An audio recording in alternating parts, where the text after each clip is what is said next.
Dia 16 de fevereiro, Gênesis capítulo 49. Depois chamou Jacó seus filhos e disse: Ajuntai-vos, e eu vos farei saber o que vos há de acontecer nos dias vindouros. Ajuntai-vos e ouvi, filhos de Jacó. Ouvi a Israel, vosso pai. Ruben, tu és meu primogênito, minha força e as primícias do meu vigor, o mais excelente em altivez e o mais excelente em poder. Impetuoso como a água, não serás o mais excelente, porque subiste ao leito de teu pai e o profanaste. Subiste à minha cama. Simeão e Levi são irmãos. As suas espadas são instrumentos de violência. No seu conselho não entre minha alma. Com o seu agrupamento, minha glória não se ajunte. Porque no seu furor mataram homens, e na sua vontade perversa já retaram touros. Maldito seja o seu furor, pois era forte, e a sua ira, pois era dura. Dividi-los-ei em Jacó, e os espalharei em Israel. Judá, teus irmãos te louvarão. A tua mão estará sobre a cerviz de teus inimigos. Os filhos de teu pai se inclinarão a ti. Judá é leãozinho. Da presa subiste, filho meu. Encurva-se e deita-se como leão e como leoa. Quem o despertará? O cetro não se arredará de Judá, nem o bastão de entre seus pés, até que venha Siló, e a ele obedecerão os povos. Ele amarrará o seu jumentinho à vide, e o filho da sua jumenta, a videira mais excelente.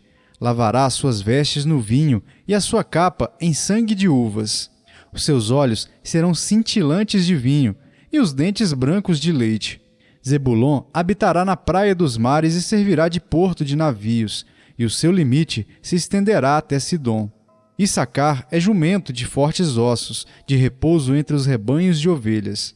Viu que o repouso era bom e que a terra era deliciosa. Baixou os ombros à carga e sujeitou-se ao trabalho servil. Dan julgará o seu povo como uma das tribos de Israel. Dan será serpente junto ao caminho, uma víbora junto à vereda, que morde os talões do cavalo e faz cair o seu cavaleiro por detrás. A tua salvação espero, ó Senhor. Gade, uma guerrilha o acometerá, mas ele a acometerá por sua retaguarda. Azer, o seu pão será abundante, e ele motivará delícias reais. Naftali é uma gazela solta, ele profere palavras formosas. José é um ramo frutífero junto à fonte. Seus galhos se estendem sobre o muro. Os flecheiros lhe dão amargura, atiram contra ele e o aborrecem. O seu arco, porém, permanece firme, e os seus braços são feitos ativos pelas mãos do poderoso de Jacó. Sim, pelo pastor e pela pedra de Israel, pelo Deus de teu pai, o qual te ajudará, e pelo Todo-Poderoso, o qual te abençoará com bênçãos dos altos céus, com bênçãos das profundezas, com bênçãos dos seios e da madre. As bênçãos de teu pai excederão as bênçãos de meus pais, até ao cimo dos montes eternos. Estejam elas sobre a cabeça de José e sobre o alto da cabeça do que foi distinguido entre seus irmãos. Benjamim é lobo que despedaça. Pela manhã devora a presa e à tarde reparte o despojo. São estas as 12 tribos de Israel. E isto é o que lhes falou seu pai quando os abençoou. A cada um deles abençoou segundo a bênção que lhe cabia. Depois lhes ordenou, dizendo: Eu me reúno ao meu povo.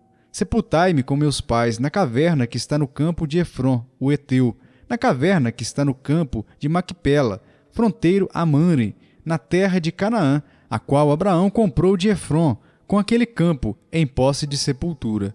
Ali sepultaram Abraão e Sara, sua mulher. Ali sepultaram Isaque e Rebeca, sua mulher. E ali sepultei Lia. O campo e a caverna que nele está, comprados aos filhos de Et. Tendo Jacó acabado de dar determinações a seus filhos, recolheu os pés na cama e expirou, e foi reunido ao seu povo. Lucas capítulo 2. Naqueles dias foi publicado um decreto de César Augusto, convocando toda a população do império para recensear-se. O primeiro recenseamento, foi feito quando Quirino era governador da Síria. Todos iam alistar-se, cada um à sua própria cidade. José também subiu da Galiléia, da cidade de Nazaré para a Judéia, a cidade de Davi, chamada Belém, por ser ele da casa e família de Davi, a fim de alistar-se com Maria, sua esposa, que estava grávida. Estando eles ali, aconteceu completarem-se-lhe os dias, e ela deu à luz o seu filho primogênito, enfaixou-o e o deitou numa manjedoura, porque não havia lugar para eles na hospedaria. Havia naquela mesma região pastores que viviam nos campos e guardavam o seu rebanho durante as vigílias da noite. E um anjo do Senhor desceu aonde eles estavam, e a glória do Senhor brilhou ao redor deles, e ficaram tomados de grande temor. O anjo, porém, lhes disse: Não temais, eis aqui vos trago boa nova de grande alegria, que o será para todo o povo. É que hoje vos nasceu na cidade de Davi o Salvador, que é Cristo, o Senhor. E isto vos servirá de sinal.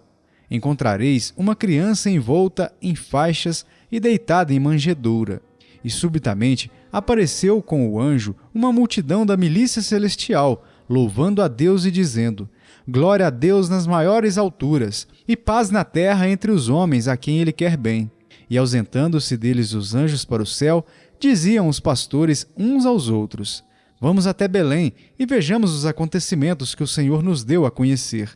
Foram apressadamente e acharam Maria e José e a criança deitada na manjedoura. E vendo-o, divulgaram o que lhes tinha sido dito a respeito deste menino. Todos os que ouviram se admiraram das coisas referidas pelos pastores. Maria, porém, guardava todas essas palavras, meditando-as no coração. Voltaram então os pastores, glorificando e louvando a Deus por tudo o que tinham ouvido e visto, como lhes fora anunciado. Completados 8 dias para ser circuncidado o menino, deram-lhe o nome de Jesus, como lhe chamara o anjo antes de ser concebido. Passados os dias da purificação deles, segundo a lei de Moisés, levaram-no a Jerusalém para o apresentarem ao Senhor, conforme o que está escrito na lei do Senhor. Todo primogênito ao Senhor será consagrado, e para oferecer um sacrifício, segundo o que está escrito na referida lei, 1 par de rolas ou 2 pombinhos.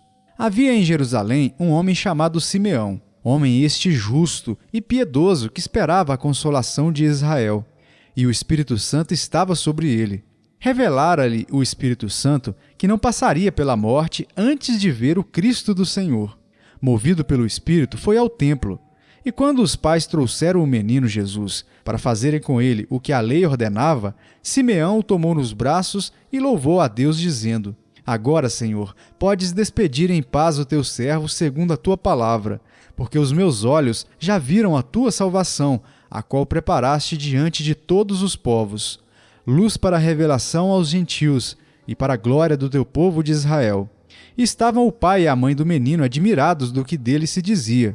Simeão os abençoou e disse a Maria, mãe do menino: Eis que este menino está destinado tanto para a ruína como para o levantamento de muitos em Israel e para ser alvo de contradição.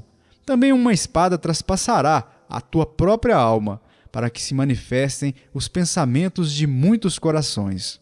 Havia uma profetisa chamada Ana, filha de Fanuel, da tribo de Azer, avançada em dias, que vivera com seu marido 7 anos desde que se casara, e que era viúva de 84 anos. Esta não deixava o templo, mas adorava noite e dia em jejuns e orações. E chegando naquela hora, dava graças a Deus e falava a respeito do menino a todos os que esperavam a redenção de Jerusalém. Cumpridas todas as ordenanças segundo a lei do Senhor, voltaram para a Galiléia, para a sua cidade de Nazaré. Crescia o menino e se fortalecia, enchendo-se de sabedoria, e a graça de Deus estava sobre ele. Ora, anualmente iam seus pais a Jerusalém para a festa da Páscoa. Quando ele atingiu os 12 anos, subiram a Jerusalém segundo o costume da festa. Terminados os dias da festa, ao regressarem, permaneceu o menino Jesus em Jerusalém, sem que seus pais o soubessem. Pensando, porém, estar ele entre os companheiros de viagem, foram caminho de um dia, e então passaram a procurá-lo entre os parentes e os conhecidos, e não o tendo encontrado, voltaram a Jerusalém à sua procura. 3 dias depois, o acharam no templo, assentado no meio dos doutores, ouvindo-os e interrogando-os. E todos os que o ouviam muito se admiravam da sua inteligência e das suas respostas. Logo que seus pais o viram, ficaram maravilhados, e sua mãe lhe disse: Filho, por que fizeste assim conosco? Teu pai e eu, aflitos, estamos à tua procura. Ele lhes respondeu: Por que me procuráveis? Não sabieis que me cumpria estar na casa de meu pai? Não compreenderam, porém, as palavras que lhes dissera. E desceu com eles para Nazaré, e era-lhes submisso. Sua mãe, porém, guardava todas estas coisas no coração. E crescia Jesus em sabedoria, estatura e graça, diante de Deus e dos homens. Jó capítulo 15. Então respondeu Elifaz, o temanita: porventura dará o sábio em resposta ciência de vento? Encher-se-á a si mesmo de vento oriental, arguindo com palavras que de nada servem e com razões de que nada aproveita? Tornas vão o temor de Deus e diminuis a devoção a ele devida. Pois a tua iniquidade ensina a tua boca, e tu escolheste a língua dos astutos. A tua própria boca te condena, e não eu. Os teus lábios testificam contra ti. És tu, porventura, o primeiro homem que nasceu? Ou foste formado antes dos outeiros? Ou ouviste o secreto conselho de Deus, e a ti só limitaste a sabedoria? Que sabes tu que nós não saibamos? Que entendes que não haja em nós? Também há entre nós encanecidos e idosos, muito mais idosos do que teu pai. Porventura fazes pouco caso das consolações de Deus e das suaves palavras que te dirigimos nós? Por que te arrebata o teu coração? Por que flamejam os teus olhos para voltares contra Deus o teu furor e deixares sair tais palavras da tua boca? Que é o homem para que seja puro, e o que nasce de mulher para ser justo? Eis que Deus não confia nem nos seus santos, nem os céus são puros aos seus olhos, quanto menos o homem, que é abominável e corrupto, que bebe a iniquidade como a água. Escuta-me, mostrar-te-o-ei, e o que tenho visto te contarei, o que os sábios anunciaram, que o ouviram de seus pais e não o ocultaram, aos quais somente se dera a terra, e nenhum estranho passou por entre eles. Todos os dias o perverso é atormentado, no curto número de anos que se reservam para o opressor. O sonido dos horrores está nos seus ouvidos. Na prosperidade lhe sobrevém o assolador. Não crê que tornará das trevas, e sim que o espera a espada. Por pão anda vaqueando, dizendo: onde está? Bem sabe que o dia das trevas lhe está preparado à mão. Assombraram-no a angústia e a tribulação. Prevalecem contra ele, como o rei preparado para a peleja, porque estendeu a mão contra Deus e desafiou o Todo-Poderoso. Arremete contra ele, obstinadamente, atrás da grossura dos seus escudos, porquanto cobriu o rosto com a sua gordura e criou enxúndia nas ilhargas, habitou em cidades assoladas, em casas em que ninguém devia morar, que estavam destinadas a se fazerem montões de ruínas. Por isso, não se enriquecerá, nem subsistirá a sua fazenda, nem se estenderão seus bens pela terra. Não escapará das trevas. A chama do fogo secará os seus renovos, e ao assopro da boca de Deus será arrebatado. Não confie, pois, na vaidade, enganando-se a si mesmo, porque a vaidade será a sua recompensa. Esta se lhe consumará antes dos seus dias, e o seu ramo não reverdecerá. Sacudirá as suas uvas verdes como a vide, e deixará cair a sua flor como a oliveira. Pois a companhia dos ímpios será estéril, e o fogo consumirá as tendas de suborno. Concebem a malícia e dão à luz a iniquidade, pois o seu coração só prepara enganos. 1 Coríntios capítulo 3. Eu, porém, irmãos, não vos pude falar como a espirituais, e sim como a carnais, como a crianças em Cristo. Leite vos dei a beber, não vos dei alimento sólido, porque ainda não podieis suportá-lo. Nem ainda agora podeis, porque ainda sois carnais. Porquanto, havendo entre vós ciúmes e contendas, não é assim que sois carnais e andais segundo o homem? Quando, pois, alguém diz: eu sou de Paulo, e outro: eu de Apolo, não é evidente que andais segundo os homens? Quem é Apolo? E quem é Paulo? Servos por meio de quem crestes, e isto conforme o Senhor concedeu a cada um. Eu plantei, Apolo regou, mas o crescimento veio de Deus. De modo que nem o que planta é alguma coisa, nem o que rega, mas Deus que dá o crescimento. Ora, o que planta e o que rega são um, e cada um receberá o seu galardão segundo o seu próprio trabalho, porque de Deus somos cooperadores. Lavoura de Deus, edifício de Deus sois vós. Segundo a graça de Deus que me foi dada, lancei o fundamento como prudente construtor, e outro edifica sobre ele. Porém, cada um veja como edifica, porque ninguém pode lançar outro fundamento além do que foi posto, o qual é Jesus Cristo. Contudo, se o que alguém edifica sobre o fundamento é ouro, prata, pedras preciosas, madeira, feno, palha, manifesta se tornará a obra de cada um, pois o dia a demonstrará, porque está sendo revelada pelo fogo. E qual seja a obra de cada um, o próprio fogo o provará. Se permanecer a obra de alguém que sobre o fundamento edificou, esse receberá galardão. Se a obra de alguém se queimar, sofrerá ele dano, mas esse mesmo será salvo, todavia, como que através do fogo. Não sabeis que sois santuário de Deus e que o Espírito de Deus habita em vós? Se alguém destruir o santuário de Deus, Deus o destruirá, porque o santuário de Deus, que sois vós, é sagrado. Ninguém se engane a si mesmo.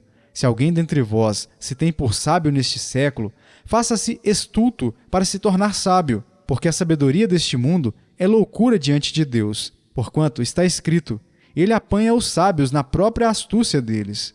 E outra vez, o Senhor conhece os pensamentos dos sábios, que são pensamentos vãos. Portanto, ninguém se glorie nos homens, porque tudo é vosso. Seja Paulo, seja Apolo, seja Cefas, seja o mundo, seja a vida, seja a morte, sejam as coisas presentes, sejam as futuras. Tudo é vosso, e vós de Cristo, e Cristo de Deus.